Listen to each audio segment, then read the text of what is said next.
let's just move forward. All right, so the outline that I'm hoping to do is, going from 8 o'clock to 10 o'clock. I've got about a 2 hour schedule here where we're going to talk about the different parts of the Module 5, which are particularly the origins and development of the biosphere. We're looking at geological processes, particularly the plate tectonic supercycle. And then we're going to do a little bit of focus on fossils and geological time, because we kind of rushed through that when we were doing it the first time, because we were doing our modeling assessment task, and we gave up a little bit of time on that. But we're going to hope to catch up on that one. And then we're going to do some skills stuff. So particularly looking at fossil identification, relative and absolute dating, and looking at timescales and diagrams. And then interspersed throughout this, there will be some question and answer sessions, as well as time for you guys to just kind of give some comments about some of the things that you might want to cover a little bit more. But yeah, that's the plan for today. Now, whether or not we stick to the plan, it's something else, but that's what I'm hoping we'll be able to do. All right, let me just continue. So, when we talk about origins and development of the biosphere, it's always important to remember that there are different kinds of ways in which we can look at the origins of our Earth. So when we talk about origins, we're not looking as far back as Big Bang or we've already covered the formation of the Earth in year 11. So we're just looking at origins and development of the biosphere, which is the living part of our Earth. So when we look at the living part, there are certain things that we need to kind of look at. So we're no longer looking at the physical things that happen, so accretion and all of that stuff that was covered in the first part in year 11. This time we're looking at all the different parts that came together that led to life being here. And this is important in Earth science because, well, really, that's what we want to find out, is where we are. All right, so this is where we are. This is where we live. The biosphere is the place where you will find all living things. So we can break this up into 3 separate sections. Firstly, we'll look at the scientific theories on how organic molecules and first cells came about. Then we're going to look at, then moving forward, how things then accelerated. So we look at photosynthesis and the impact that it's had on the different spheres of the Earth. And then last but not least, in terms of living things, we're going to look at how from the simplest cells, more complex cells came about, and then how it moved from where we believe it would have started in oceans, and how we've been able to conquer land.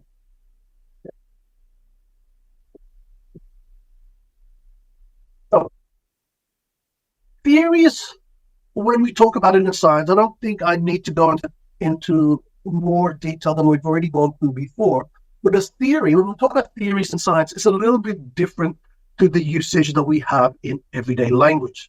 So when we talk about theory in everyday language, we talk about something like a guess, or some sort of, I suppose, it's more akin to a hypothesis, how we use hypothesis in science. In science, when we talk about theories, these are actually an explanation of observed phenomena, and we use evidence that has been collected and has been gathered and has been verified, and we use that evidence to try to back up this explanation. So a theory it's not a guess. It's not this is how we think it happens. It's an explanation that says, this is possibly how it could have happened. These are the reasons why it is, we believe that's the case. And if there's nothing that argues against that, then we accept that that's how it happens.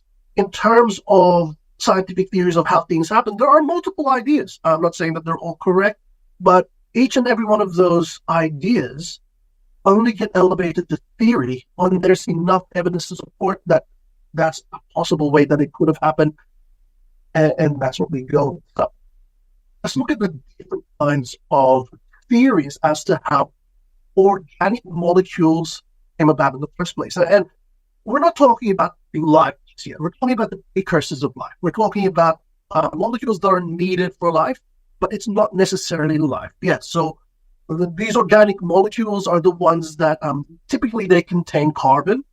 So things such as lipids, nucleic acids, carbohydrates, proteins. Those are the organic molecules that we're talking about. But particularly proteins. Proteins are made up of amino acids. So when we talk about organic molecules, typically what we're talking about are things that can form these amino acids, or even form the lipids that can form the cell membranes that will eventually lead to life. So one of the first kind of ideas that came about, and this came about like thousands and thousands of years even prior to scientific evidence coming about. So this hypothesis that somehow life, or the particles that make up life, have come from some sort of source, or external source, also known as exogenesis. Now, exogenesis just meaning starting from somewhere other than Earth, or somewhere outside. Panspermia is the idea that the molecules that we need for life came about hitchhiking on bits of rock and ice that came from space. So we call them meteorites when they hit the ground, or when they're leftover stuff. So meteorites that we've collected suggest that this might be the case. One of the most famous meteorites is the one from that was found in Murchison. You can zoom in on here. The Murchison meteorite, it's about 4,600 million years old, but we're looking at something that was around near the start of the universe. Okay, so this landed in Murchison, which is in Victoria. So this landed in 1969. Okay, the Murchison meteorite and others like it, called carbonaceous chondrites. That's a name that they've been given. Have been dated radiometrically and are thought to be the remnants of the birth of the solar system. Okay, and these incredibly extraterrestrial rock scientists have found minerals and significantly traces of amino acids. Okay, so in fact, the Murchison meteorite contained 411 organic compounds that they could analyze, and 74 of those 411 were actually amino acids. And out of those 74 amino acids, 8, which are actually common to the amino acids that we use for proteins here on Earth. So here on Earth, we have about 20 amino acids that are used in the proteins. Lots and lots of different amino acids, but about 20 of them are used in the proteins. And 8 of the 74 that they found in the Murchison meteorite are the same as the ones that we use for our proteins. So this here is evidence that it could have come from somewhere other than Earth. So it could have developed in space, could have developed on another planet, or it could have developed in the beginnings of our solar system. Just be careful too in your language. If you're writing about 4.6 billion years ago, that's the beginning of our solar system. It's not the beginning of the universe. The beginning of the universe is a little bit older than that, but 4.6 billion is kind of about the beginning of our solar system. So that bit of evidence, and also things such as space debris that we pick up from space. So NASA and other space agencies will sometimes do sweeps of the upper atmosphere and past that as well, and they will send spacecraft and aircraft to collect things using things like aerogels, which will collect smallest bits of material, and they will then analyze them, and they will find that they have found that there are organic molecules in places where there shouldn't be any, or there hasn't been any kind of living things that have been going there, which suggests that it is possible for the molecules of life to have originated from somewhere else. So that's the idea of exogenesis. The next idea of how these things can come about is a little bit more local. So instead of looking outwards, we then look to our Earth. And that idea is called abiogenesis. So abio, for those biologists out there, abio means not life. So when we talk about biotic factors, we're talking about not life. So here it's saying that these organic molecules, which are modern Earth, only comes about living things. So we don't tend to see organic molecules just pop out without living things being present. But this hypothesis, this theory, in fact, is that the conditions of Earth long ago were actually such that these organic molecules can come about from non-life. Okay, so very different to what we have now, where the organic molecules can only come from living things. So the biogenesis theory looks at the conditions of early Earth, and we look at how it may have been. It's different enough. We know that it's different enough to today's Earth that it could have been the right kind of environment to then bring about these organic molecules. So there were these two scientists, so we called it the Hopper and Haldane hypothesis, up until the point where these two other scientists by the names of Urey and Miller conducted their very famous experiment. So just a little bit of a reminder of the Urey and Miller. Now, you guys should be able to recognize Urey and Miller straight away. As soon as you see this kind of setup, you should be able to say, oh yeah, Urey Miller, or Miller Urey, whatever. And you should be able to give me the basics of it. Just in case you don't remember what it is it's trying to simulate what we think, or what we have in part of the part of this theory is that we understand that evidence tells us the early Earth was very different. In fact, that because of its formation, there was a lot more energy in the atmosphere. Lots of lightning storms. There's a lot of geological activity because the Earth is still cooling down. And by this stage here, meteorites have started bringing water to our planet. We understand that water came about from the crashing of meteorites from space and bringing about the molecules of water. A lot of it was still gaseous, although parts of the Earth were cool enough now that we were starting to form our proto-ocean, the beginnings of our ocean.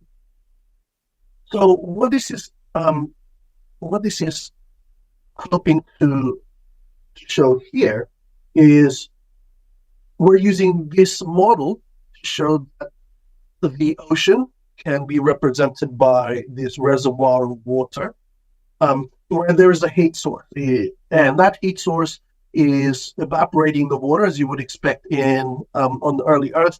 It's producing lots of gases. Okay, and these gases are then traveling through and going into this place here, where it is just water vapor.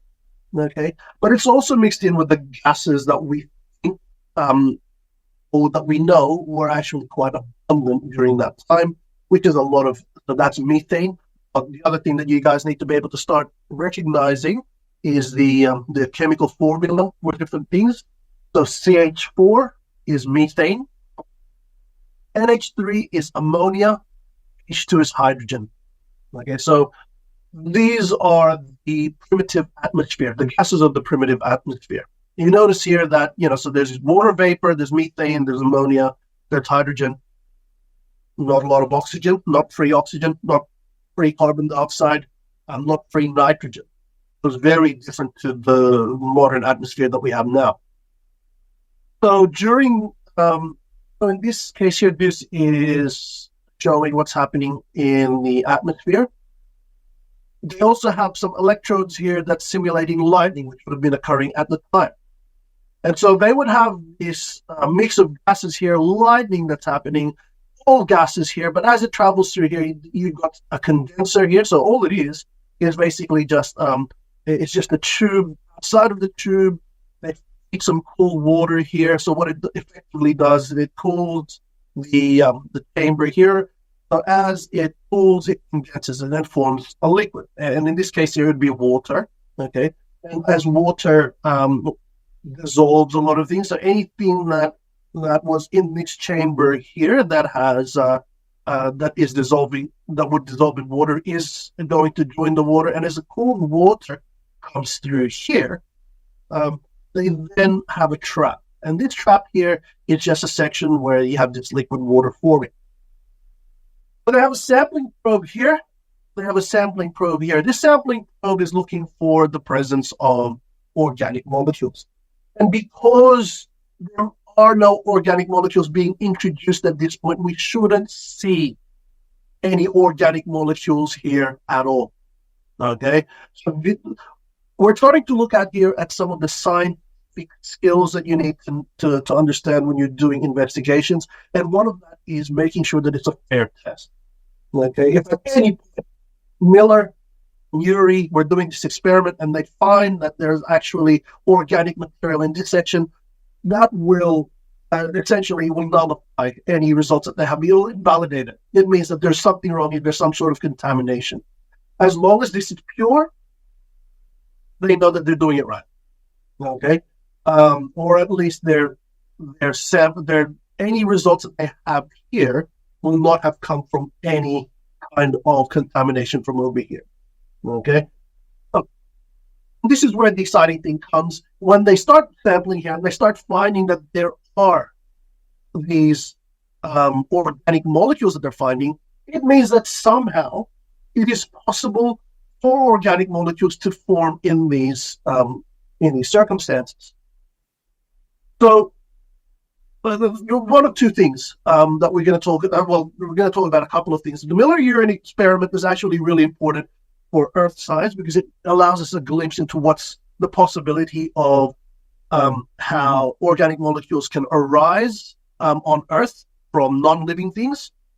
But at the same time, it's also significant for science as a whole because it demonstrates exactly how science works. Okay, so this whole scientific, the scientific method, it's pivoted on the idea that you propose a hypothesis, which was what Oprin and Haldane did, and then you test it by experiment. And there are certain ways that you do an experiment, making sure that you look at the validity of your method, making sure that there's nothing else that's actually impacting on your experiment other than the variables that you are thinking are involved. The reliability comes in later on because this isn't the only time they did it. It's not like they did, oh, okay, we did it once and we came up with this and that must be the answer. No, this was repeated again and again and again, not just by them, but by others.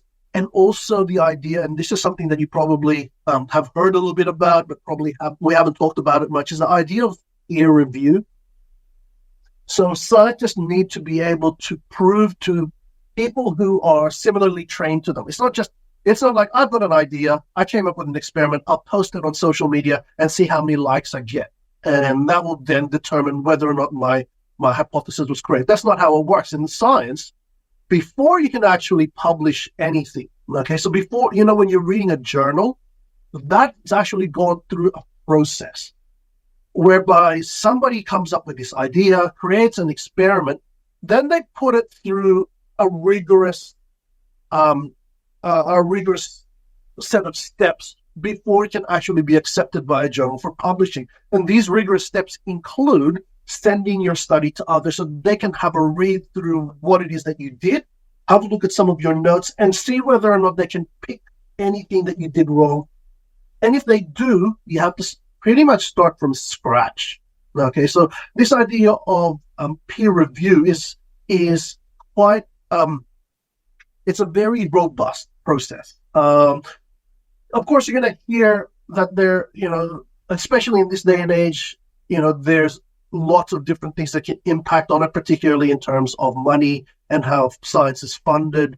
But notwithstanding any of that, let's forget that for the moment. And I'm not saying that it's not important, but in terms of science, for it to be accepted by the scientific community, it has to go through all of these steps. And back in the day when Urey and Miller did this, there really wasn't any gain for them to kind of make this stuff up. So for them to be able to publish, this means that a whole stack of very trained professionals, trained in this kind of discipline or similar, has looked through their processes and their research and have said, hey, you know what? There's no mistakes here. Or if there are any mistakes, they're minor. but what they've got here actually makes sense. So that's actually a huge thing. It's a massive thing because it, for us as science students, it shows us just how science is supposed to work. Okay, the next one. Uh, I guess those are the two main ones, but I don't want to go past the another kind of theory, and this theory is just as strong as the other. It also forms, so sits alongside the Miller-Urey idea, but instead of looking at life starting on the surface, like Miller and Urey proposed, this idea is that life somehow started in areas near volcanic activity, where they have found that organic molecules can form spontaneously from inorganic molecules because of the high amounts of energy and the concentrations different of different chemicals, particularly alkaline, acidic stuff. And they are able to show that in hydrothermal vents, also known as black smokers, that could have been, where life molecules started on Earth. Well, in terms of how did it happen? Which one is correct? Can all three be correct? Well, it doesn't matter. Okay, at the end of the day, we know that life came about. These are three very good explanations of how it could have happened. Okay? So that's what science is. We go with the evidence. At the moment, I think probably winning out just because of how elegant it is the Miller-Urey theory. But that's not to say that that was the only way. I could have happened all three ways. Who knows? Okay. Anyway, let's move on. So we've now looked at how. I will go for time. 18. We need to keep going a bit faster. Now that we've looked at how these molecules could have started, we then remember by this stage it's not living yet. Okay, these are just molecules. They're not reproducing. They're not metabolizing. They're not doing anything. But somehow, at some point, there must have been a point when these molecules started to interact with each other. And this is the beauty of these molecules. As even without life, these molecules interact with each other in ways that can, I don't know, simulate some life processes. Not quite the same way, all right, but it's the way that they interact with each other that, like, you can understand how that can bring about life. For example, lipids. When we look at lipids, we know that lipids are hydrophobic, which means that they will move away from water, or they try to keep in the presence of water. If you have any lipids, they will clump together because they are non-polar, which means that they don't interact very well with polar substance and water's polar substance. So lipids will tend to form films or form multiple micelles. Okay, so the micelles, if they have, so if the lipids also have they link up to like a polar substance such as a phosphate, maybe, they can form what we call micelles. Can I just bring up?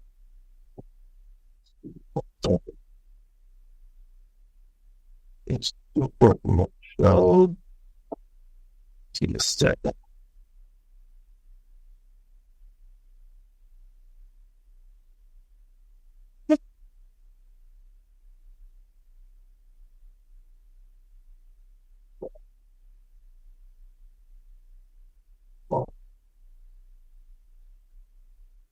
So if you imagine, this yellow stuff here, that's the lipid. So that's fat. Yeah, those are fats. These round things, these are phosphates, and lipids and phosphates will interact with each other, and they will make a chemical called a phospholipid. And lipids also will join with sugars and with other things. Basically, what I'm saying is lipids are very reactive to other things, and they will join up with them and hook up and so they become a compound. And in this case, your phospholipids, in the presence of water, will try to reduce contact with water. So all of these yellow substances here, if you imagine, okay, these yellow substances here don't want water. So if water was around, actually this would be a better view here. If water was around, so the blue part there is water, if the yellow stuff doesn't want to be with water, they'll stick close to each other. Even better yet, if they're linked to a phosphate, which does like water, it will form this structure called a micelle. Okay, and it's just natural. It's not living, but what it is a structure that separates the hydrophobic part, which is that yellow part there, from the water.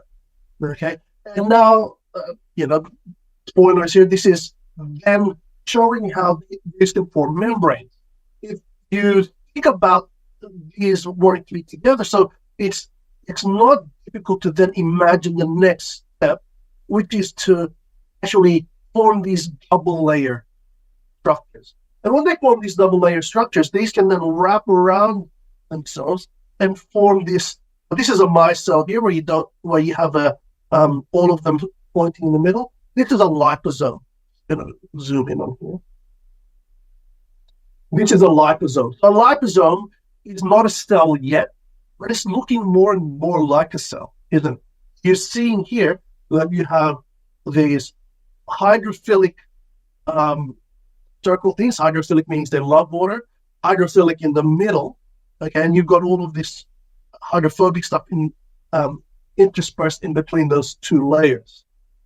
You can easily imagine that there can be a watery solution outside, and there's a separate watery solution on the inside. The water on the inside is actually separated from the outside, which is then a precursor to a cell, because that's exactly what a cell is. A cell is just a bag of chemicals, but it's a bag of chemicals that's separated from the chemicals on the outside, so that when things happen on the inside, it's not necessarily impacted by the outside or vice versa. Okay, so these are the beginnings of a cell. So these are your protocells, your liposomes. Okay, and from this, it's not a difficult step to imagine that other chemical reactions with between each of these different organic molecules happen in real life. We know that it happens. We can observe it today. We know that they can then perhaps start to bring about what we know of as the biological process, or the biochemistry that we know of. Let's go back to our PowerPoint. Sorry, I do get a little bit distracted from time to time, but let's just go back to where we were. So, at some point, those protocells gained the ability to start bringing stuff in. So when I say gained ability, it wasn't magic. It wasn't something that was, it wasn't something that was not understood. We understand that there are also things such as channel proteins and other proteins that could start forming, just very simple ones from the amino acids that were present, and they can form things that will allow for the movement between the inside and the outside of the cell, and that can bring about some of these processes. But what we understand is basically, at some point, it had grown from just chemical reactions that are just happening randomly to some sort of a little bit more organization. Okay, but during this stage here, everything was still, when I say organization, it was very basic. So you just had these bags of stuff that had some sort of way in which they can move things in a more structured fashion, but by no means was it sophisticated. Okay, they were getting stuff in that they need from outside, getting rid of waste that were produced, but there was nothing that needed them to separate the inside parts. There were no organelles. Then at some point, some of these cells started to be able to use sunlight and give them the energy that they need to be able to power their processes. We're looking at cyanobacteria. Okay, so cyanobacteria, cyan means that blue-green color. Okay, so when we talk about cyano, usually No, not you. It's always we talk about when we hear cyano, it's all about that color, blue green. They've been called blue green algae. Okay, that's what when we have blooms. Sometimes we call them blue green algae. It's not actually an algae. It looks like algae, but it's not. It's actually algae is what we call a eukaryote. Like it's an algae or actually kind of like a little plant. But cyanobacteria, the blue green algae that we call, that it's not actually a plant. It's actually a bacteria. It's prokaryotic. It doesn't have a nucleus, it doesn't have membrane-bound organelles. The color comes from the chlorophyll that has developed. Okay, and the chlorophyll is the game changer here. Okay, so the chlorophyll in this case here is allows for the process of hydrolysis. So basically, what it means is that water can be broken down using sunlight. Water can be broken down into hydrogen ions. Okay, which becomes crucial in the transfer of electrons when we want to create energy. We're not going to go into that. We don't need to know that for Earth. We just know that when this came about, this allowed for things to start developing a little bit more rapidly. So let's just look at some of these words here. One of the things that you have to know about Earth is it is very word specific, and I know that and not pointing out the obvious, but for boys, words aren't always the best, mix. And I know a lot of us will struggle with terminologies and stuff, but if you recognize some of these patterns, it makes it a little bit easier.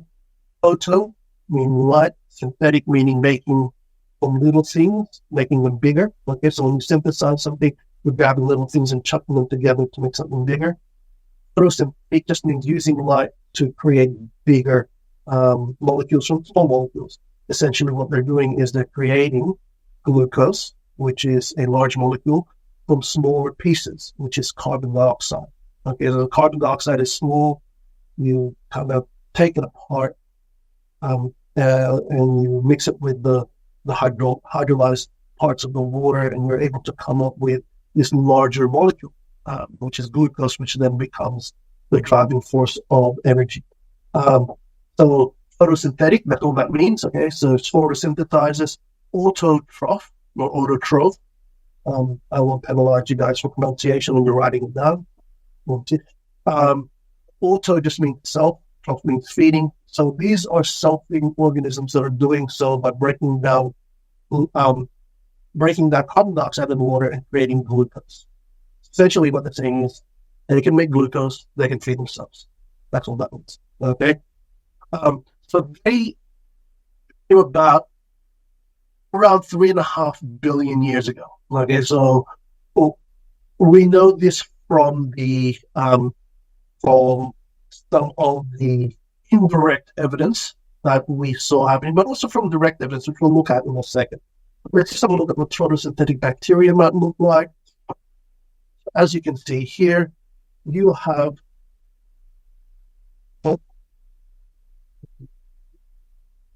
so you have your cell wall on the outside, which is made up of out of lipids and other stuff.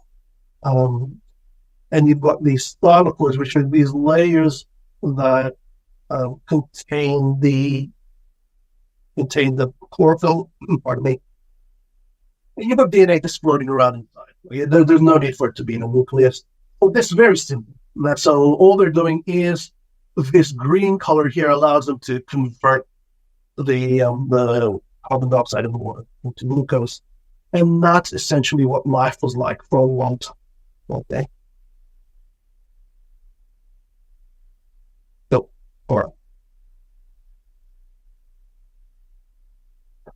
So, what are some of the evidence that we have? So I talked about this before. Let's talk about stromatolites. So stromatolites are layered sedimentary structures that we can find all in different parts of the world, but one of the most famous places in Shark Bay in Western Australia. So essentially, they're found in shallow marine environments, and they look like these kind of like, you guys will know what they look like. We talked about this in class, but basically they look like these little mushroom-shaped things where this is just all debris. These are dead bodies of ancestors of these of these photosynthetic bacteria. The only living layer is on the top surface.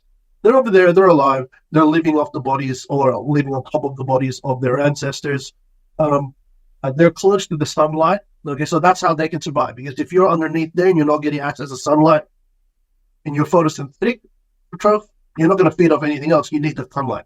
So the only living parts are on the top there. And as they live, they die, they leave their bodies behind. They create this map that just gets layered on top of each other. You can actually cut these open and look to the past, like it looked 3.5 billion years ago. Okay.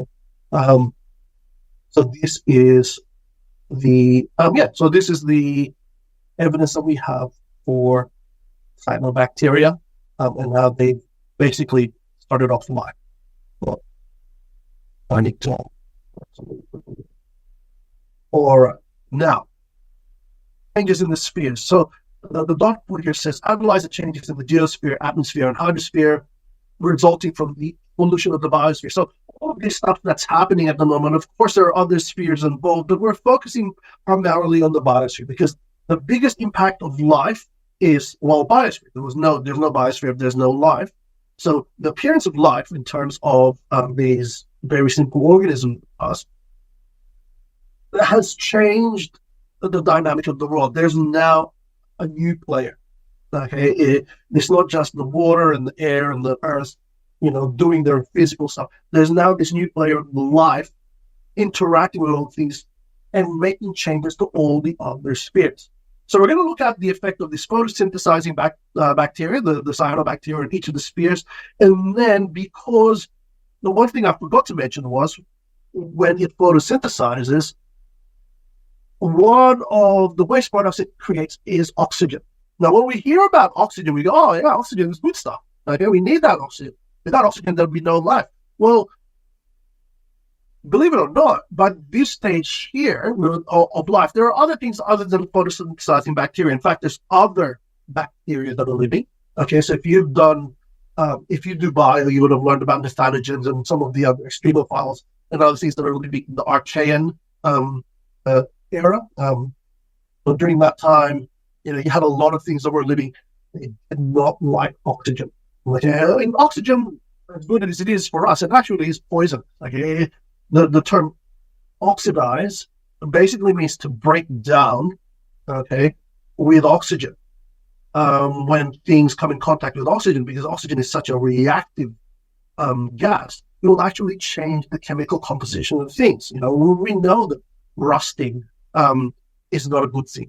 Okay, we know that when things oxidize because it's been in contact with oxygen, it's not always a good thing, and that's the same with living things.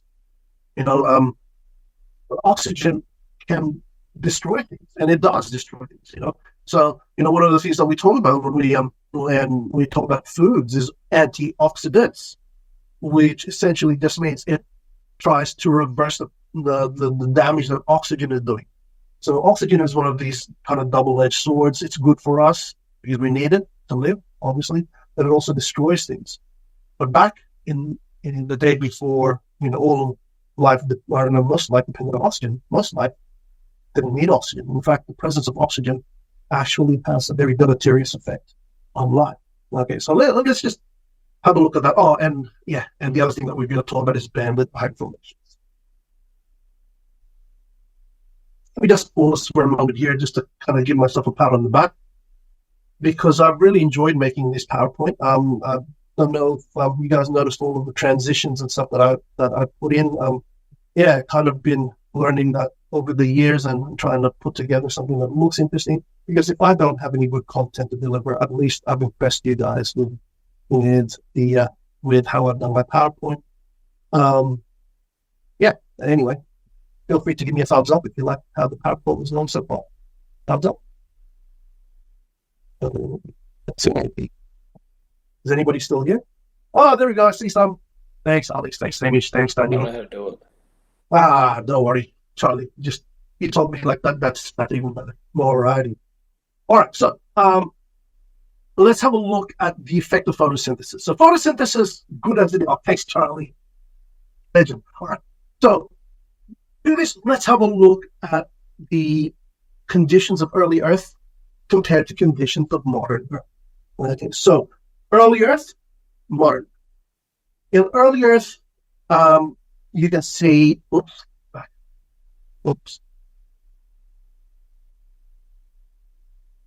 oh, the heck, gone backwards.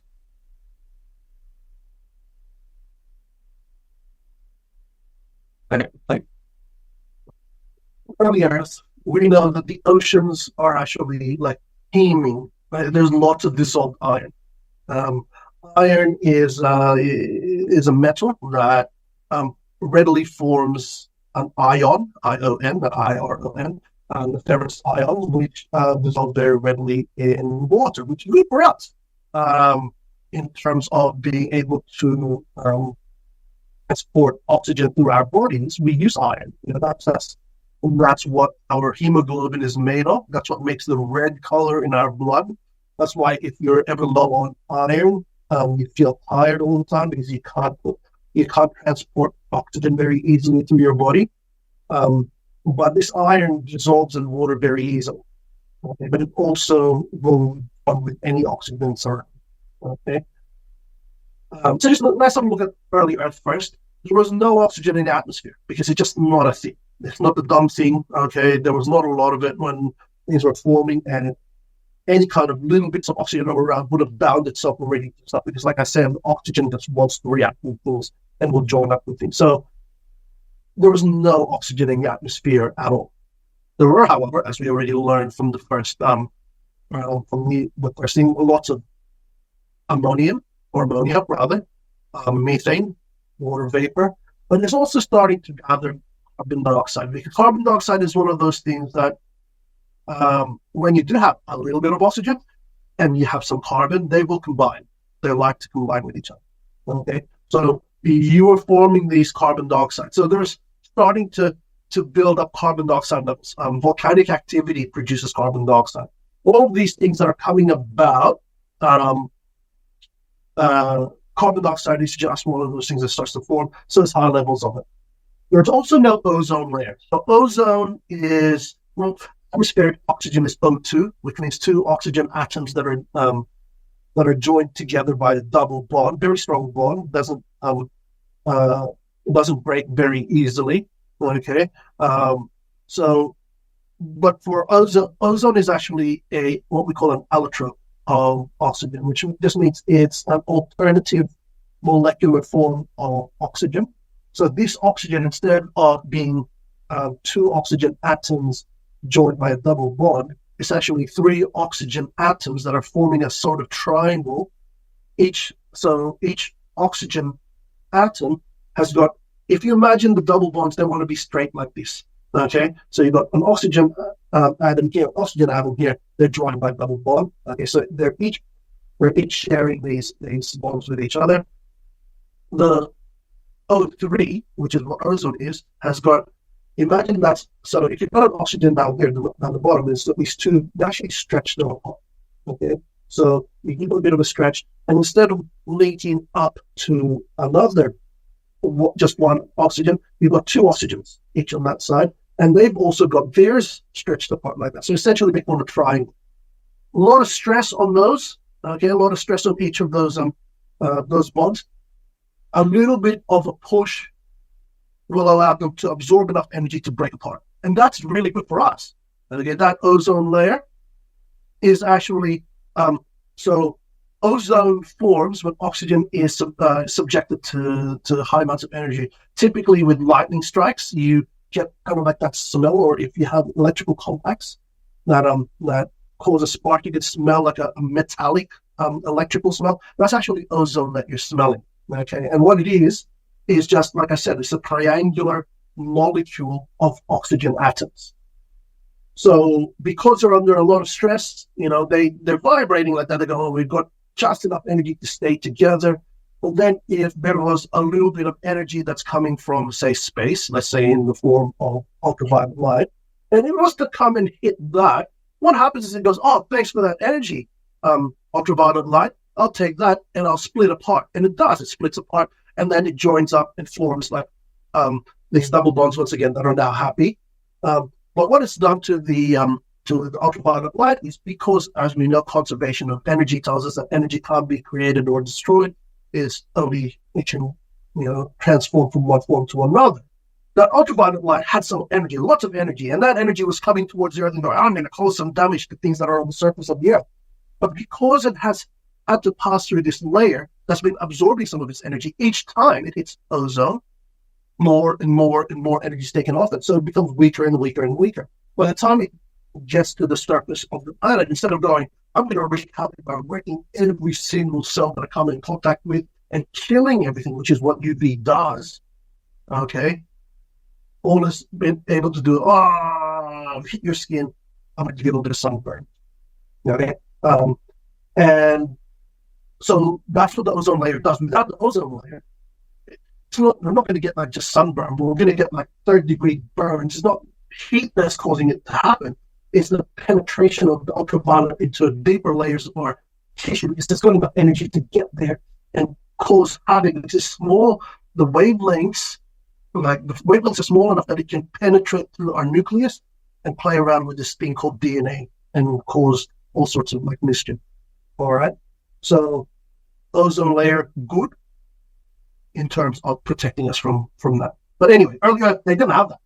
Okay, so things didn't like to live on the surface. In fact, most living things during this early Earth would have been in the ocean, and they wouldn't have been on the surface. Like they would have been down a little bit lower because the UV can kill them. If they were on the surface, okay, they were highly subject to the UV radiation, which actually was good for us as well, because it then brought about changes in, by this stage here, things had RNA and DNA, genetic material.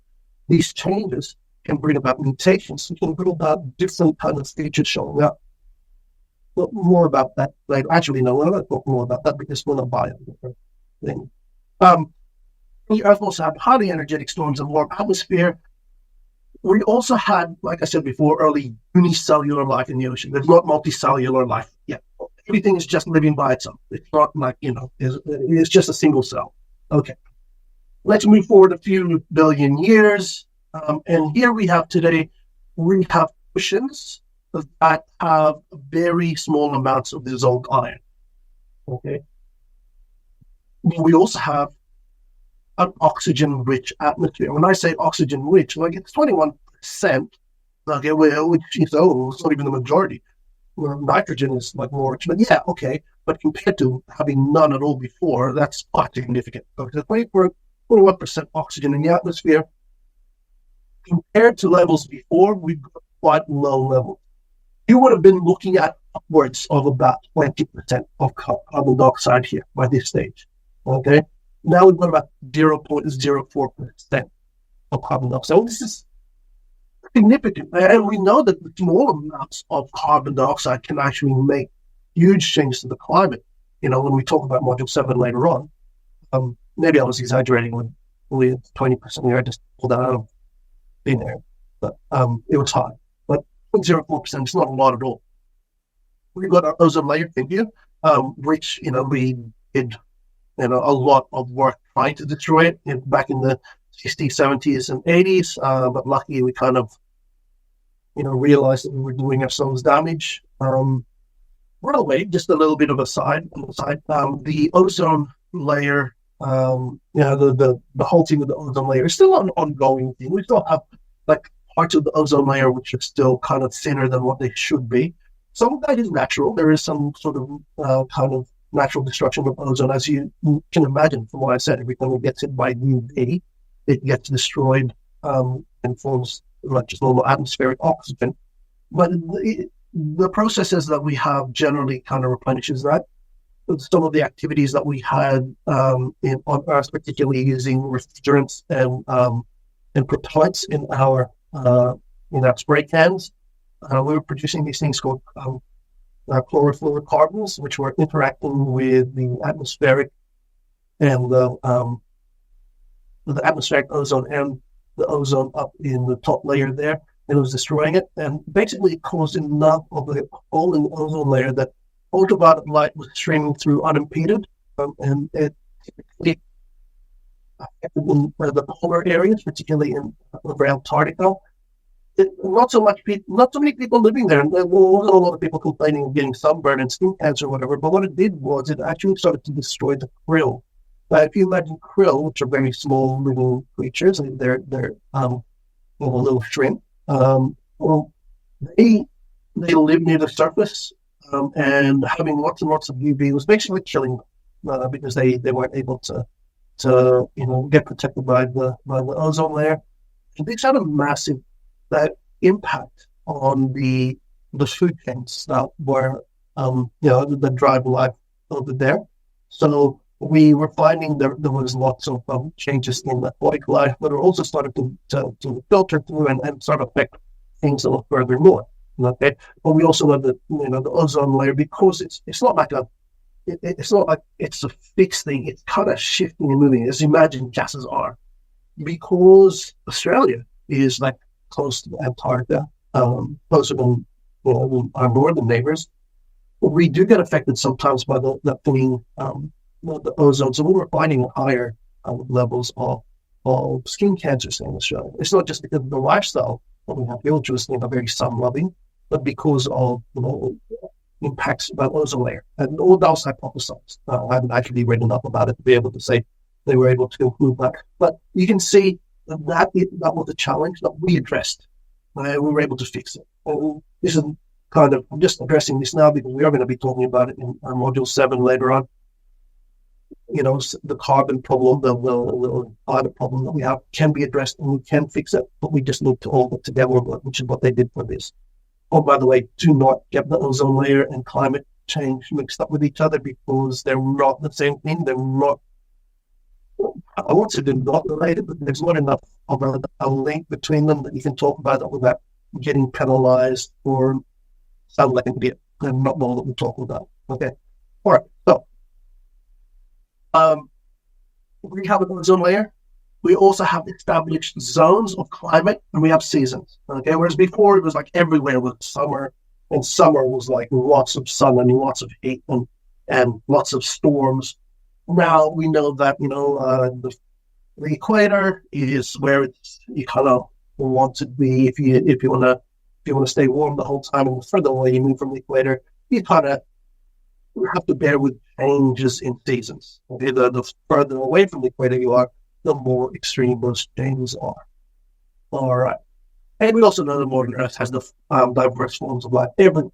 Okay, so that's the comparison. But let's have a look now at what's happening in a different sphere. So the biosphere, as we said, the changes that are happening here is that photosynthesizing cyanobacteria is taking on carbon dioxide. So this is why carbon dioxide is dropping. It's because of all these like pesky little living things that are absorbing it and producing this new thing that's destroying other living things called oxygen. So cyanobacteria are taking in the carbon dioxide, making the world colder, okay, because it was quite nice and warm before with all this carbon dioxide.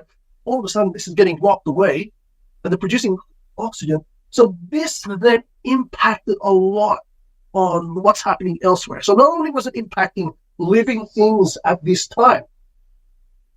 So back in these days, like if you were someone who loved a lot of heat, you would be just living on the surface. But now, and you'll be found everywhere.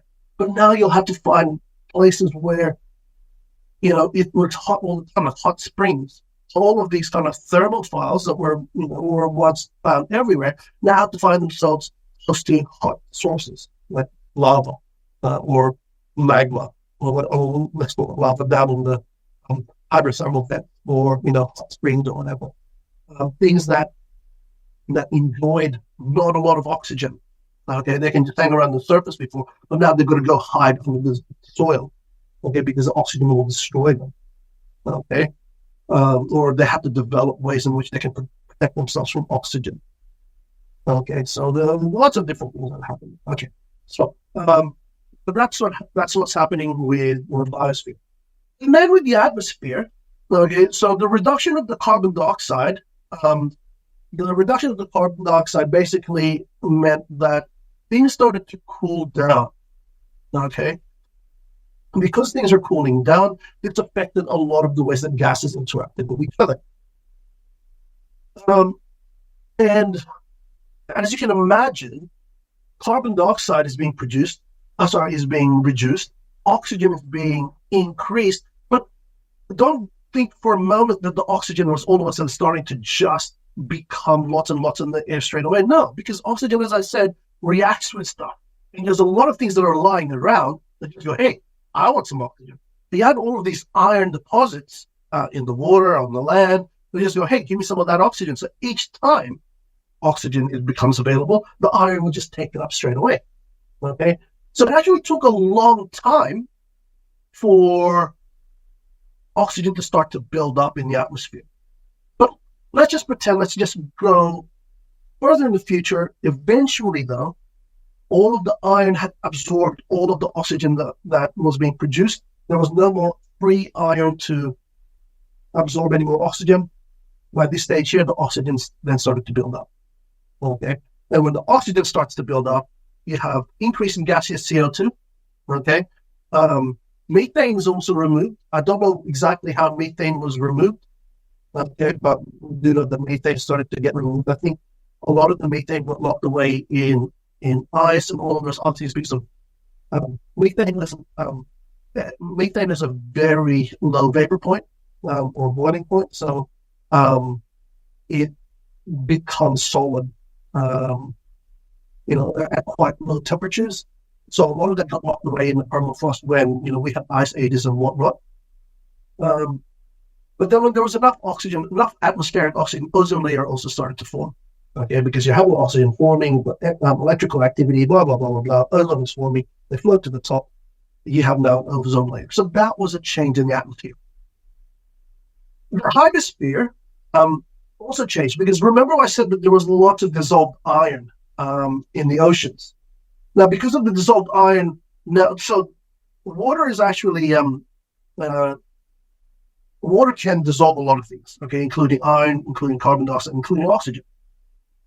But the iron, because there's now oxygen in the water, the iron is binding with that. They're now forming iron oxide. So iron can form an aqueous aqueous solution in water.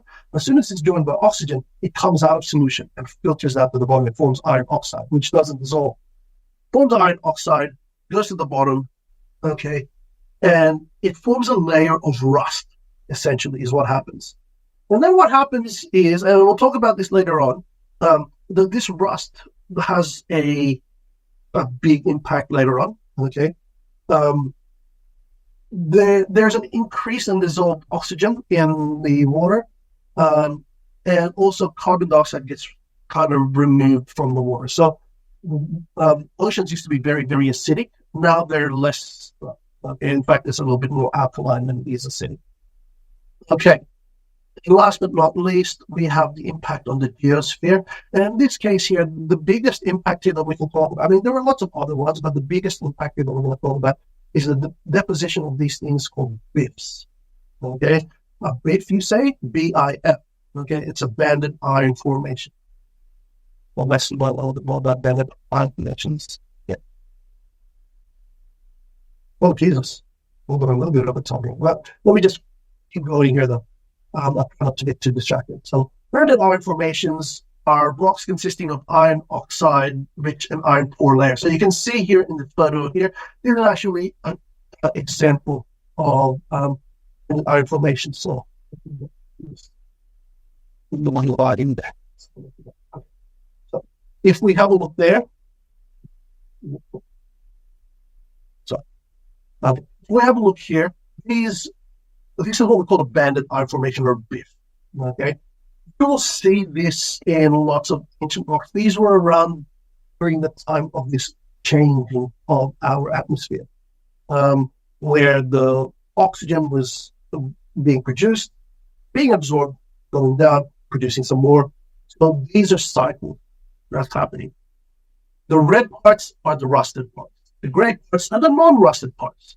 Okay, so these were deposited between 3.5 billion years ago to about 1.8 billion years ago during what we call the Archean or Proterozoic eons.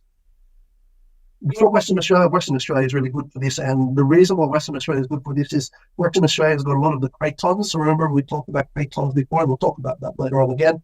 But Western Australia has got a lot of these things from ancient times. Okay. We know that Western Australia, if you're a mining magnate in Western Australia, you are going to be mining iron more than anything else because there's lots of iron there. But because there's lots of iron, there's also lots of gifts. Okay, so what happened was in the ancient oceans, the oxygen that was being produced by the first synthesizing cyanobacteria actually caused the iron particles to precipitate.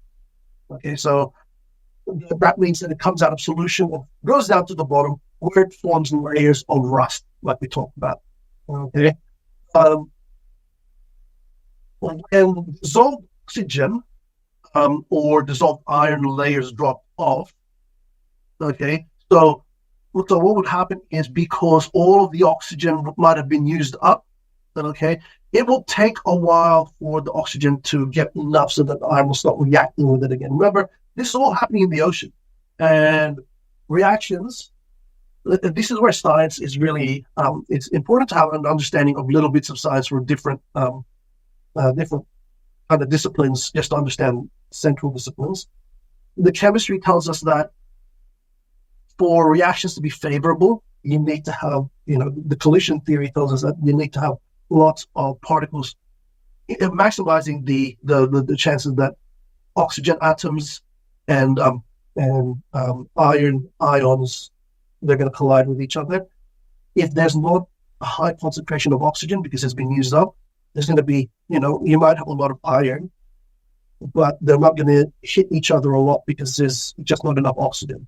But over time, as oxygen increases, you have more chances of collisions happening and they form these layers. Okay, and that's what those red layers are. But when they run out, iron, other sediments. So this isn't iron. This is other sediments. So these are other sediments that are settling down. They're not rust, but they form, and then they get, they cover over the rusted iron layers. And then there's another iron event where you get rust, so on and so forth. So you have this layer. So around about 2.5 billion years ago, heat. Okay, so there was a lot of that happening. That stopped around 1.8 billion years ago. These might be related to the depletion of dissolved iron in the ocean. So there's lots of oxygen now, but there's now not enough iron to actually be reacting with it. So it's not happening anymore. So essentially, the BIFs that were forming were actually acting as an oxygen sink, which means that as oxygen was being produced, because it was being it was being bonded to this iron, it wasn't allowed to go out into the atmosphere.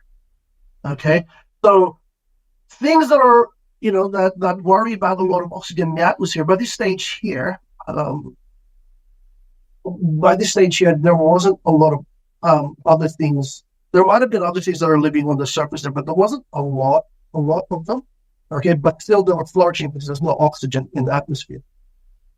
But when eventually the BIFs stopped forming because there was no more iron, there was no longer a place for the oxygen to sink into. So what's happened is it's starting to bubble out into the atmosphere, and atmosphere started to building up its oxygen concentration. This is actually known as the Great Oxidation Event, where things change dramatically, particularly on the surface. There's a video here that I just want to put on for you guys. Just listen for a couple of minutes. A remnant of red earth can be seen in Australia at the Hamersley Basin. Can you guys hear that?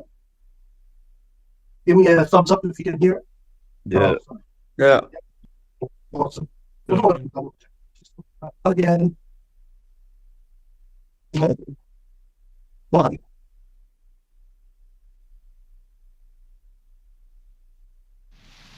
A remnant of red earth can be seen in Australia at the Hamersley Basin in Karanjini National Park.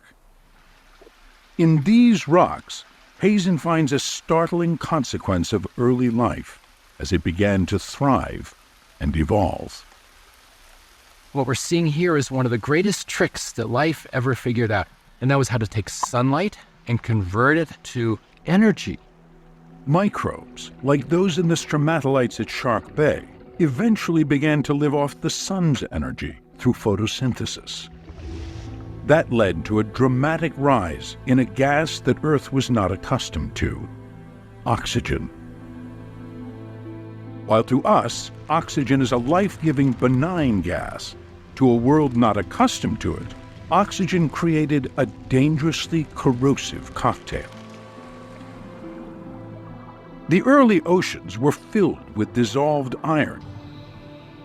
The new oxygen reacted with that iron, and it began to rust and sank to the bottom of the sea. These little microbes, they're microscopic things, and you wouldn't think they could do all that much.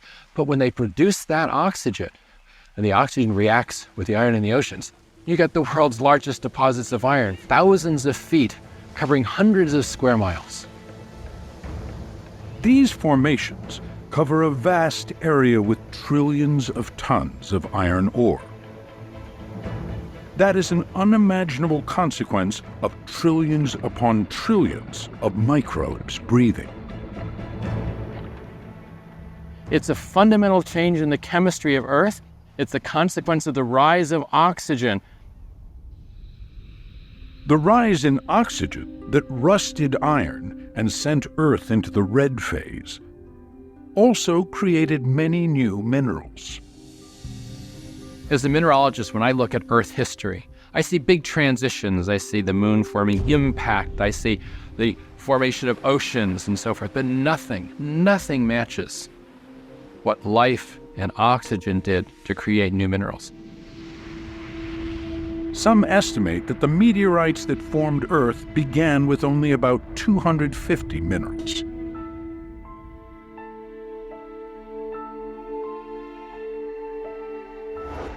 Today, there are more than 5,000. Hazen believes that 2/3 of all the minerals that now make up our planet were created by the introduction of oxygen. And most of that was in turn created by life. It's mind-boggling. Rocks create life. Life creates rocks. They're intertwined in ways that are just now coming into focus. All right. So, let's look at the impact that the changes in the biosphere had on the different spheres. So far we just had these unicellular life, okay? And this part here, we're going to look a little bit at the evolution of multicellular life and how it then led to the colonization of land. The dot point in the syllabus here actually says evaluate the evidence for the origin of multicellular life and resulting changes to ecosystem, and is going to focus on the Ediacaran and Cambrian fauna. So we will, because it says to evaluate, okay, we're going to do that. We're going to firstly look at what is the evidence. Then we're going to make an evaluation on evidence based on what. Let's just have a look at that. So that beautiful picture there, this is an example of what we call Dickinsonia. Okay. From that. So here we have on the right hand side here, I just got this from the textbook. We've got different forms of living things. Okay, and these are living things that were around during the Ediacaran.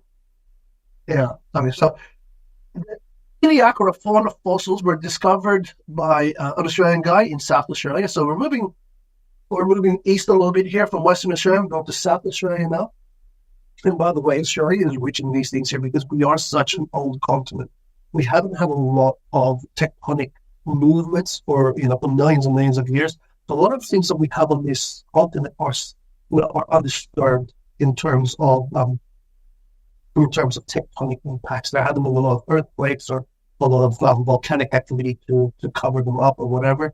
So these are still kind of in their original, well, not original, but what they were like, their fossils on this there. So what were discovered in 1947 by Reginald Spring. Okay, so in a site in South Australia called Ediacara. So that's what we call Ediacaran. Okay, so it's named after Ediacara in South Australia. Pardon me. So Ediacara fauna fossils, they've been found in volcanic ash deposits and sandstones in 30 sites worldwide. This place in South Australia, it was so rich in it that a lot of what we learned about Ediacara fauna come from this area.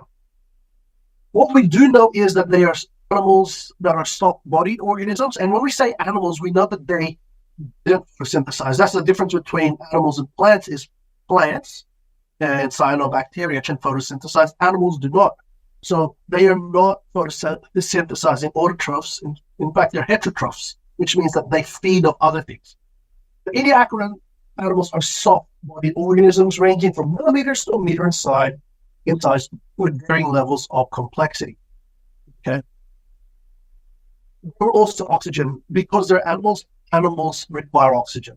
Okay, so they needed to get lots of oxygen so that they can then create new cells. And this is where we start talking about multicellular. I kind of jumped from unicellular to multicellular without kind of explaining the in-between parts, but that's like a bio thing. But basically, what you have to understand is unicellular organisms can live by themselves. Sometimes they live in colonies, which means that they help each other out, such as bacteria will live in colonies. But essentially, a single cell is a single living thing. Multicellular organisms, on the other hand, they can only survive as a collection of specialized cells. Okay, we are multicellular. Animals that we know are multicellular, plants are multicellular, which means that we have specialized cells that have special jobs, allowing us to be able to kind of compartmentalize these jobs. So my skin cells don't need to worry about trying to get oxygen from the atmosphere. That's the cells in my lungs. That's their job to do that. But they had to develop that ability to do that, so they're different. So my skin cells look different from my lung cells, which are also different from my blood cells, which are delivering blood and so on and so forth, digestive system. So we have systems. These are also multicellular. That means that they have their systems. Not as complex. Back then, they're still pretty simple, but they're more complex than the unicellular ancestors. So the Ediacarans were able to grow this. Remember, we talked about how oxygen was had lots of energy to destroy things. We also have lots of energy that can be used to create change. So see how it's all linked. This increase in oxygen, although it started to cause the extinction of some of the past things, where caused them to move somewhere else, but it also brought about a lot of change because there's now a lot of extra energy to be able to use to build new body parts, to be able to do other things. So the Ediacarans were some of the early of this oxygen environment. Okay, so they likely had a lot of oxygen and then to grow different cell types. Okay, so we notice here with their shapes, they've got some sort of symmetry. Okay, so just a little bit of I guess a little bit of terminology here. When you talk about the symmetry, so that there's a left side and a right side, we call that bilateral. Okay, two sides. Lateral meaning side. Okay, bilateral means you have a left side and a right side, and they are symmetrical to each other. Swordfish and other things that are circular in nature are not bilateral. What we call them radial symmetry, which means that they have symmetry in many different directions. Okay, so you can see here, this is probably bilateral here, but you also have radial ones here. Okay, this becomes important later on when we start talking about the the bilaterians, which become dominant a little bit after the Ediacaran. We don't actually completely understand the evolutionary relationship between the Ediacarans and the bilaterians that dominate during the Phanerozoic. But we do understand that most of these Ediacaran animals were most likely immobile. They didn't move around. Okay, so these even look like plants. They're not plants or animals, but they look like plants because they had these hold fast. So these things here, we think, may not actually have been a fossil of a living thing. It might have been the fossilized hold fast. So that's where they kind of grip onto it's not like a root. It's not like, if you've ever been to Long Reef, you would have been introduced to some of the kelp there. And the kelp there have hold fast that allow them to grip onto the rock. They don't act as roots in the sense that they don't absorb stuff, but they anchor themselves. So I think these are remnants of hold fast of these Ediacaran animals. And we know that the Ediacaran period lasted from between 635 million years to 541 million years ago. And it basically just, it was the direct predecessor of what we talk about the Cambrian explosion of bilaterians. One thing that it's important to note is it's always puzzling for paleontologists, those people who study fossils, how we're able to get so many of these fossilized, because, and we'll talk about this when we talk about fossilization later on. For fossilization to occur, you need to have hard body parts, and we've already established that most of these have very soft body parts. Okay, so there are other different hypotheses as to why this might be. It suggests that maybe some of them had mucus-covered bodies, which allowed them to not be eaten up straight away. So, they were just able to last long enough to become fossilized. They talk about bacterial mat growth, similar to that of the ceratolites. And also because there wasn't a lot of scavengers or predators that move about and picking them off. So lots of different ideas here how they could have become fossilized. We don't know, but let's just have a quick watch of this video here.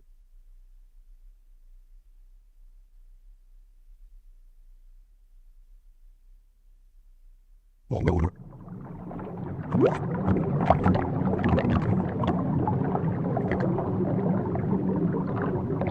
then we go around the coastal mudsheds.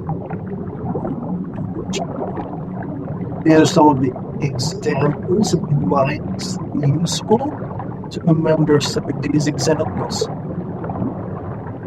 I would definitely say the Dickinsonian. I will look at this later. No, my boys are still out.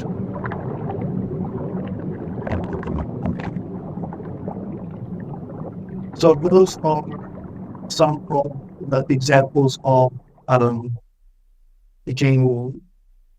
those are some of the examples, and I'll show you some of the these are in the textbook and other sources. Oops. Right. So now let's talk about the Cambrian explosion. The Cambrian, this is named after an area in Wales. So the Cambrian, they found a lot of these fossils in Cambrian Wales. So the Cambrian period lasted from 542 million years ago, so just after the Ediacaran, to 488 million years ago. And there wasn't no calendar back then. It's not like the animals go, oh, hang on a second, now the Cambrian, last year was the Ediacaran, it's now the Cambrian.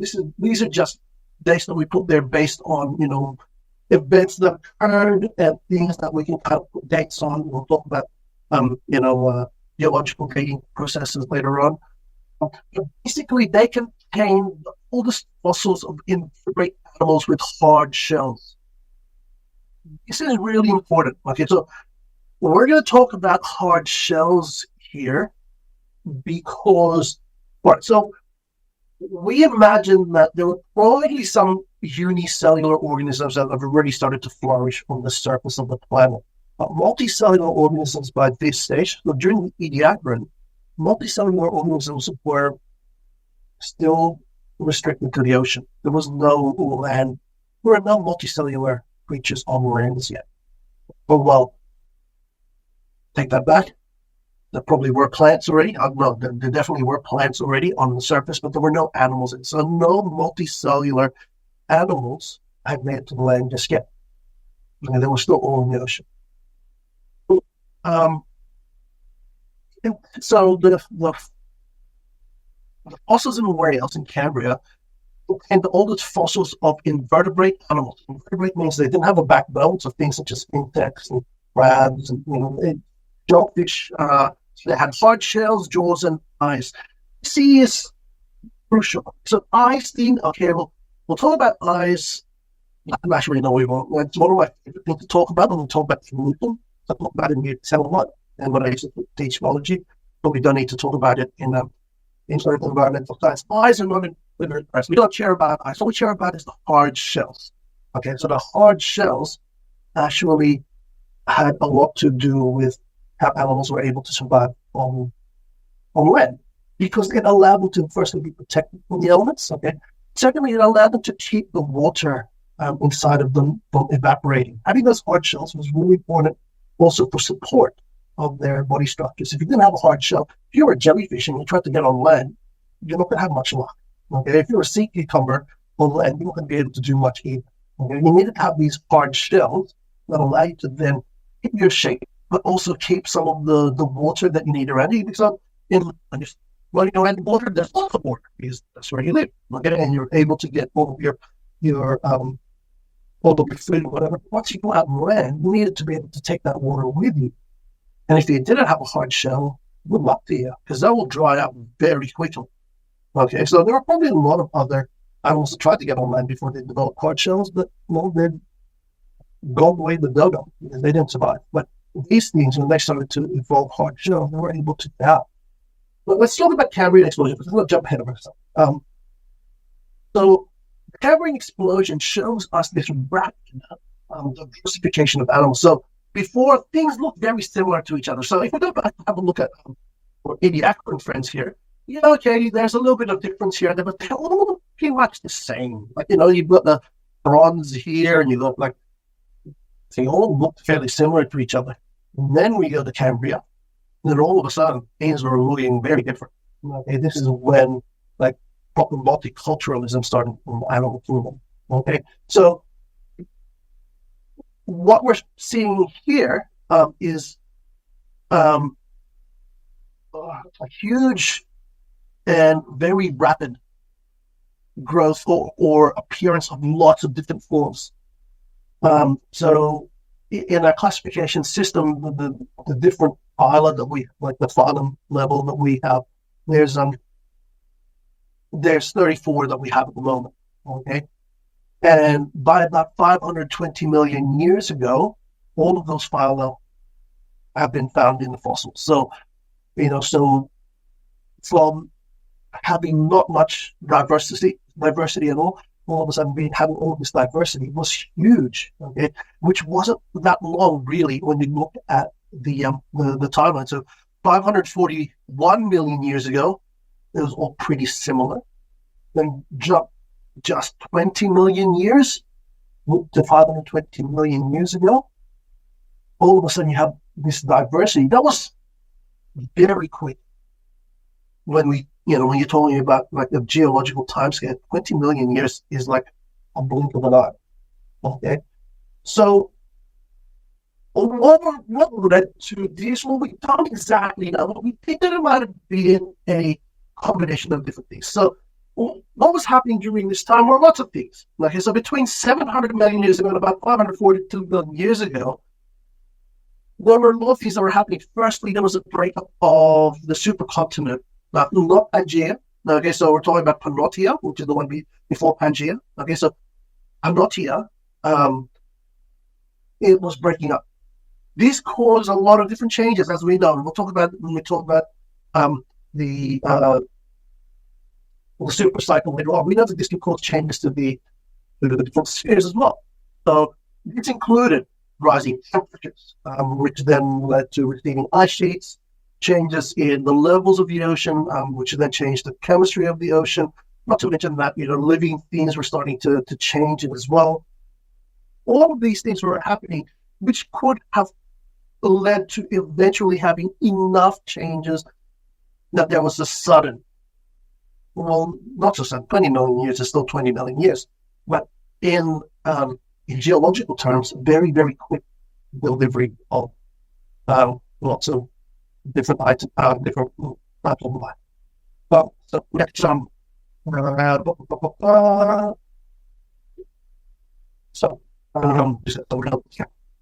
when we look at the oxygenation of the oceans and atmosphere, these are probably the biggest drivers of that. So we talked about the energy that's available with oxygen, because we know that we need high levels of oxygen to be able to power the metabolism of animals. So this is probably a key factor, but all of the other factors were also part of it. So just having oxygen in and of itself wasn't enough. You need to have all of these other factors. But we know these, well, the evidence that we get is actually from fossils. So we have the small shelly fauna. So these are like little things that have shells that we found. And there's lots of different types of shelly fauna. Okay, so this suggests that there was competition between the different evolving animals. So oxygen, competition, these are big drivers in change.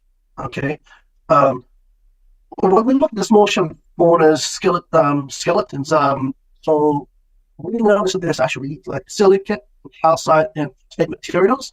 So these provided protection from predators. So if animals were able to start protecting themselves from predators, they can start making more copies of themselves, and they're not likely to be eaten. Okay, they started to develop behaviors now. Okay, because there's now enough change that they weren't just trying to just survive by just existing there, coming to this, good luck to me. I'm just going to do whatever. Okay, they start to develop behaviors that will increase their ability to survive. So things such as burrowing, and then having those who had the ability to burrow be more likely to survive. So this, once again, so the more competition there is, the more differences there are in environments, the more evolution is being driven. Okay? And so, hiding from predators, also, predators can now also burrow, so they can hide in the sand and then come out of things. Okay, so there's this kind of, things are developing to protect, but things are also developing to attack. So, this, just call it an arms race. Okay, I don't like using the term, but that's actually a biological term that we use, a biological arms race. This biological arms race became a thing. Okay, so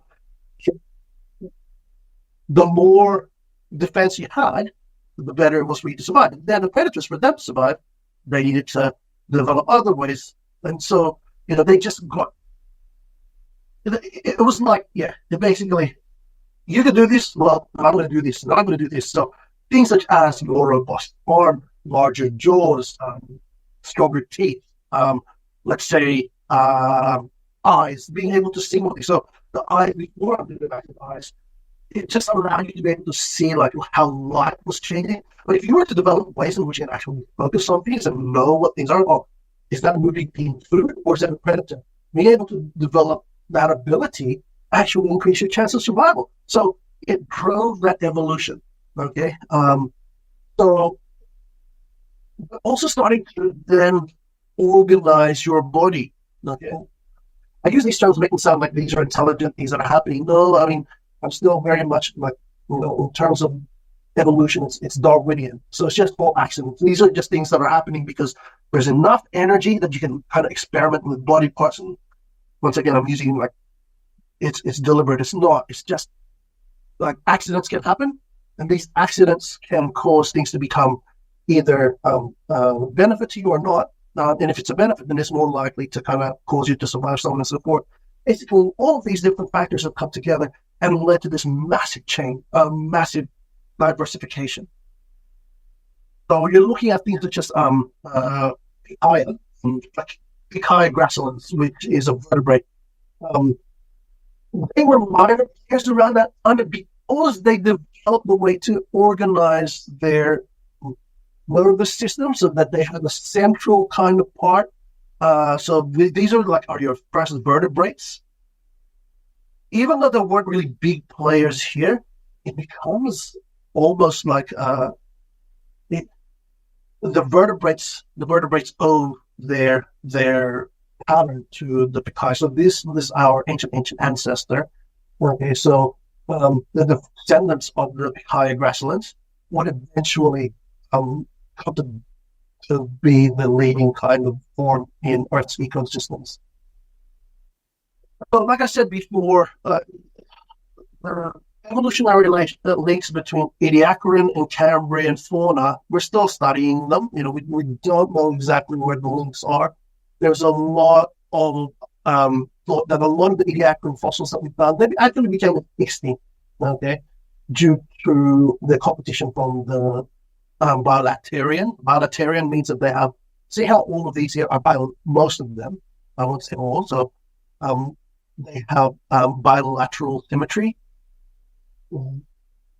They're more complex body parts because they're no longer just, spreading out into different things, just all doing the same thing. They've now developed very specialized structures due to their bilateralism. We think that a lot of those Ediacaran things actually died out, and due to competition by the bilaterians. The bilaterians basically, they're the most dominant type of living forms that we have now. So, evaluate the evidence for the origin of multicellular life and resulting changes to ecosystems. These are the key points that we need to look at. Firstly, fossil evidence. The discovery of the Ediacaran fauna fossils in volcanic ash, they provide us with tangible evidence for the existence of multicellular life during the Ediacaran period. So we know, based on the evidence that we found, that there was multicellular life during the Ediacaran period. Okay. We also know that Ediacaran animals, this is point number 2, they had varying levels of complexity. So they were either simple soft-bodied organisms, but some of them, even though they were still stuck on the ground with these holdfasts, they were starting to show a little bit more intricate forms and complex structures, suggesting that multicellular life has started to undergo significant evolution. And they started to diversify already during the Ediacaran period. Not quite as much as the Cambrian explosion, but there's enough. We also know from the evidence of the fossils and the BIFs and all of that stuff, that during this time, we're also looking at the ancient cratons and looking at the breakup of Panotia. We know that oxygenation and the changes brought about by the breakup of Panotia, changes in ocean chemistry, all of these were putting a lot of evolutionary pressure, okay, which means that things weren't just comfortable. And this is one of the big drivers of evolution, is putting things out of their comfort zone. If things are outside of their comfort zone, they have to change, they have to adapt, or they will die out. And if they died out, then we either don't even know about them at all, they're gone, we don't see them anymore, or we just find fossils of them and we just wonder, wonder what they led to. And we know that for them to have survived, they needed to have developed what kind of structures and ways in which they do that. So that's the oxygenation and environmental change. We know that this happens. These are these are some of the evidences that we have so far. We also know that the Cambrian explosion, we know that this happened due to the sudden appearance. This is quite striking. When you have a look at the fossils from before that, during the Cambrian period, it's so different. Okay, so we know that the sudden appearance and the diversification of animals during this period, between 442 to 488 million years ago, it actually marks a very significant change in our ecosystems. So we know that for this to have occurred, there must have been a combination of different factors, and we can only surmise that it was environmental factors as well as increased competition. But that I don't think there's any other competing ideas on how to be. So we pretty much take that as a given. And that's number 4. So number 5, coupled with changes in the ecosystem as well as, so now that you have more diversification, they start to interact a little bit more. So not only are you making more things, you're also making more relationships. So during this Cambrian explosion, these changes in relationships then started to change things in lots of different ways. So it drove even more competition. It drove this arms race. Okay, so we see this still today. We see this in evolution when it happens in real life. We see that things, if they don't adapt to something, they will die out. So this would have caused for life on the ocean floor to become it becomes teeming with lots of different things. Okay, so in terms of evaluation of the evidence is quite strong, and when you're asked to evaluate the evidence, you need to be able to firstly describe what the evidence is, and then say what the strength of that evidence is. And in this case here, it's quite strong. There's not a lot of competing evidence that says that this is not right, this is not how it happened.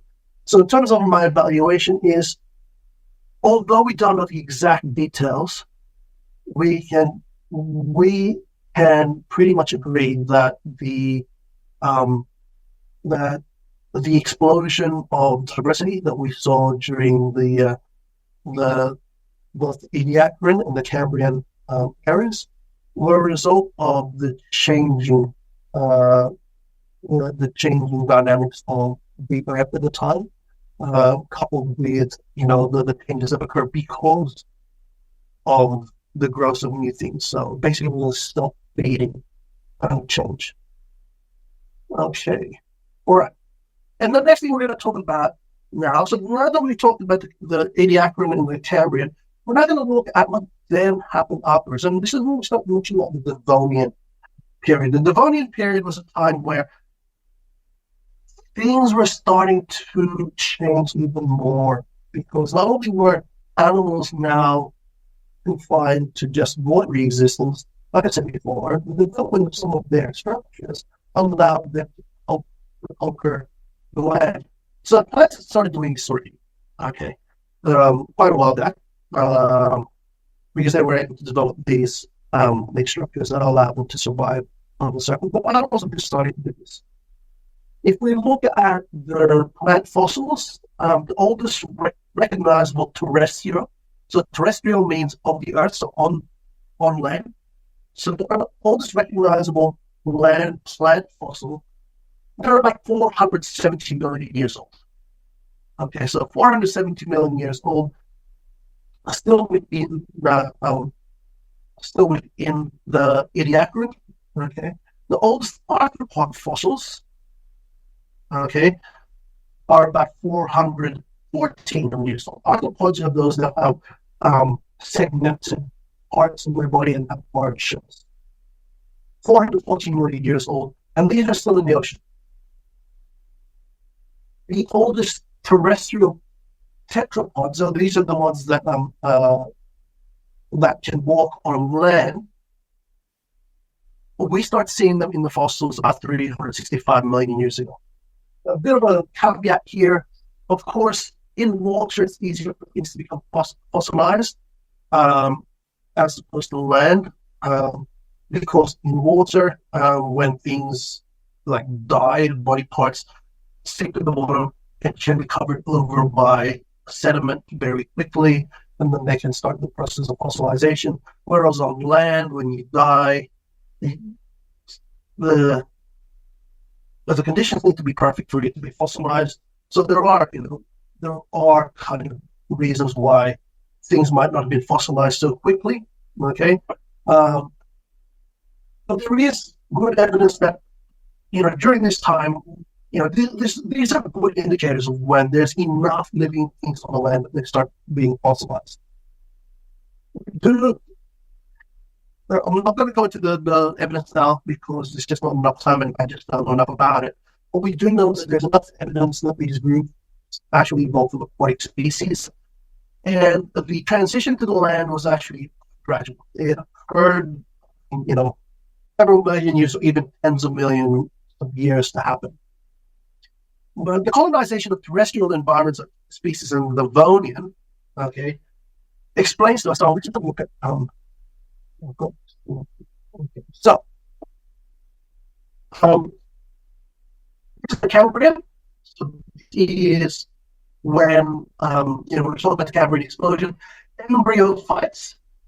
Okay, these are WC PHYTE, just a plant, okay, and some sort of plant. Perhaps they might have gone onto land already. We don't know exactly. Okay. Myriapods, these are your like millipedes and centipedes. These are the ones with the lots of legs. Okay, so just myriad means lots of or millions of, really is what it means.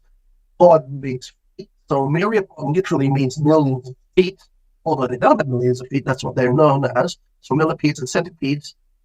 Centipedes don't have 100 feet, by the way, and millipedes don't have 1,000 feet. It's just, yeah. Or scientists, or biologists actually name them. They just said, it looks like it's about 100 feet, we'll put it in centipede. Yeah, it doesn't. So we think that they might have been here even as early as the Cambrian era. Okay? And the hexapods are the 6-legged ones. So these are looking at crustaceans, looking at these elephants. We think that they might have come here rather than gone on land as obvious as this. But we did start finding fossils. We found fossils much later than this, but the fossils when we get them, they don't occur until about here. Okay, and lots of different reasons for it. But so red fossils were found about 407. It's about 460, 470 million years ago, 450 million years ago. There's trace fossils. These aren't even direct fossils. These are more like footprints or whatever of myriapods. Cooksonia. It's actually good for you guys to know the Cooksonia. The Cooksonia is actually a species or a group of fallow plants that are vascular, which means that they have the structures that we know of today, like the xylem and phloem. This is the first time that they appear on the fossil record on land. And this is where the earliest actual big fossils, not just trace fossils or myriapod, are found. Okay. Insects, Devonian forests are becoming widespread here. Terrestrial vertebrate fossils are found around about 400 levels up 375. That's the Devonian era. So, a lot of things are happening during this time, but we do understand that because of these changes that are happening on land, just like in the ocean, when changes drove more changes, the same thing was happening on land. So during the Devonian era, where you started to get more and more of these trees that are forming, they're developing different types of root systems, they're starting to change the different kinds of soil profiles. So they're starting to anchor to bedrock. They're starting to so these tree roots that are developing, they're starting to stabilize, reducing the amount of landslides and rock slides. Soil profiles were allowed to sink, and so you got your clay profile starting to, they're not as likely to be eroded, they're not as likely to be weathered. This then increased the variety of different types of minerals that can form when it does get weathered, okay? Which can then reduce the rate of soil erosion. So river banks are starting to change their pattern. So all of these are all interlinked with one another.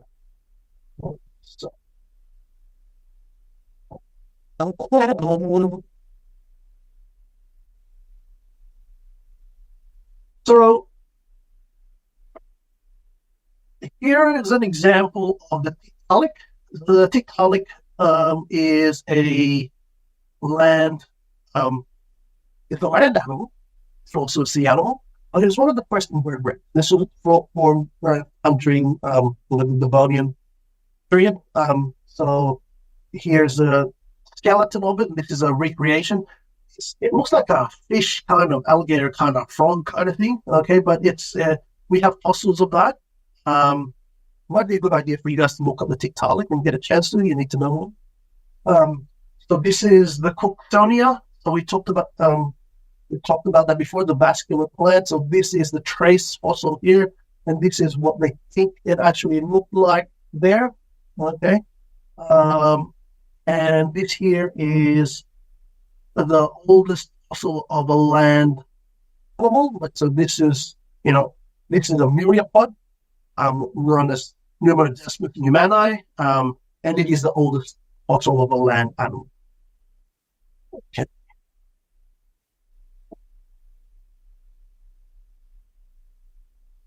This took a lot longer than I was planning. I actually have a lot of other stuff planned, which I think I will cover in the next section. I might actually have to cover Module 7 on another day, or I might do a mixture, because I don't think we're going to need to do a lot of Module 7. But do you guys have any questions at all about some of the stuff that we've talked about so far? Any questions? Just shoot them off, guys, in any of these sections here. Nope. No questions? You want me to just move on then? Give me a thumbs up if you want me to move on. It's about 7 minutes. Yeah, move on? Okay. That's all I need. Okay. All right. So we'll move on to geological processes. And I'll stop, pretty soon I'm going to stop the things that I need to do as well, but I also know that more other people will stuff. But what I want to focus here is the next section here. The book actually states that your total tectonic supercycle, which we did. Okay, we did that. Those our assessment task. I did it very well. I was very happy with it. But we need to actually understand exactly what model for. So, scientific model, as you guys know, okay, is a very specific idea. It's a representation of an idea. Okay, so it's here. Scientific model is a representation of an idea, of an object, or even a process or a system used to describe and explain phenomena that cannot be experienced directly. And you got to know, okay, so we know that models are a tool that can help scientists understand complex relationships and processes. They can use it to visually represent data. They can use it to represent things that are either too big or too small to observe directly. We can speed up things. We can, like this year is a model of the Earth's movement. Like, we wouldn't be able to see this if we didn't have this model, but we can visualize it.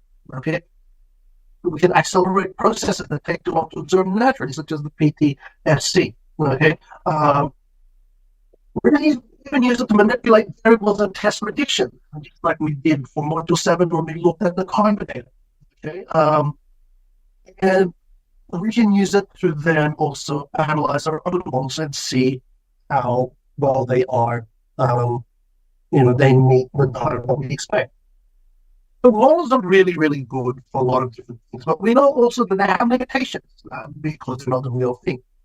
Some of the limitations include oversimplification, okay, which means that details that might be or could be lost in the explanation, which then leads to the introduction of misconceptions. And this, probably to me as a teacher, this is one of the biggest things that you kind of don't want to do. It's necessary for us to use models, otherwise we can't teach, we can't learn. But at the same time, models can introduce misconceptions because it's too simple. Okay, and people might think, oh, that's the reason why. And so, and we don't want to kind of oversimplify it to the words, but I do think sometimes you can't avoid it. And we know that even small variations in the model can actually be amplified or exaggerated over time. So if you make a small mistake in your modeling and you're using a predictive model, as you go on, it becomes compound. Okay. So those are some of the limitations. Examples of models. Okay, so here model. Okay, so this one here is showing some of the like tectonic movements. It's reading Or looking at subduction over here. Okay. Hoping that this brings out some memories for you guys. Okay, but these are examples of, this is an example of a model. Which brings us then to the plate tectonic supercycle, which is really, we need to model it because we don't see it. It's too big for us and too slow for us to actually experience in real life. So we have to rely on models to tell us what's happening. We do know that the plate tectonic supercycle, based on the evidence that we have, began about 3 billion years ago. Okay, so 3 billion years ago is when the Earth was cool enough that it has a crust, but still has enough energy underneath the crust in the mantle to keep powering the movement that the convection currents that currently drive it. So that would have started about 3 billion years ago. Previous to that, okay, the Earth was just too hot. There was no crust to talk about. Things were just moving around randomly, too hot. Okay, 3 billion years ago is when the supercycle started. Need to understand, so reminding you guys what the term craton stands for. So the craton are the ancient continental crusts that have been around for a very, very, very long time.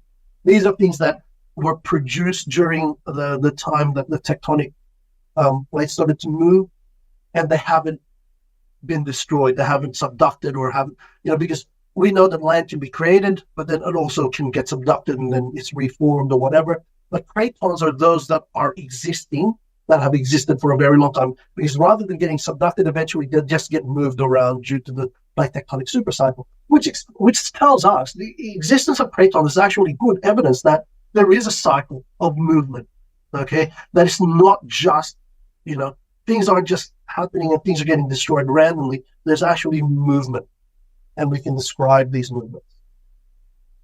The continents usually are composed of several cratons together, and they're joined by these things called fold belts, which are things that are basically, like, if you have a look at these photos here, so I'll show you a continent.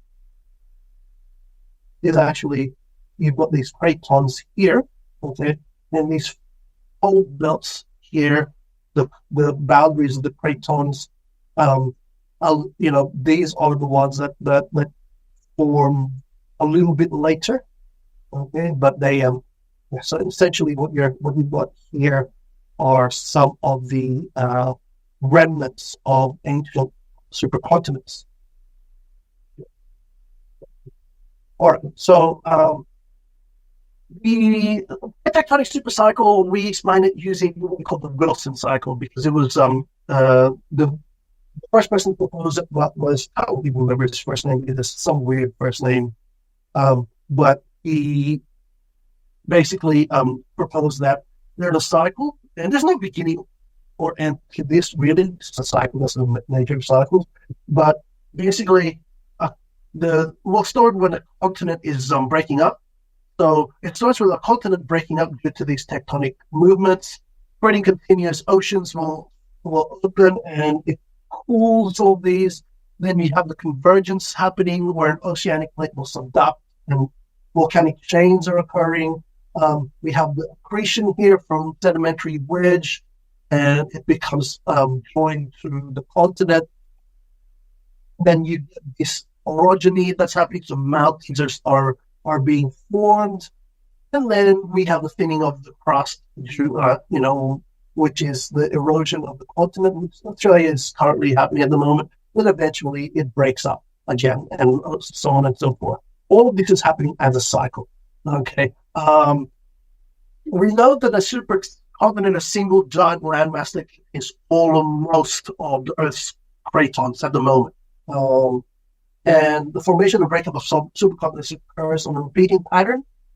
It's about 500 million to 700 million years. Again, that's what we call the plate tectonic supercycle. Our evidence tells us that we have had past supercontinents. Okay, so the most recent one is Pangaea.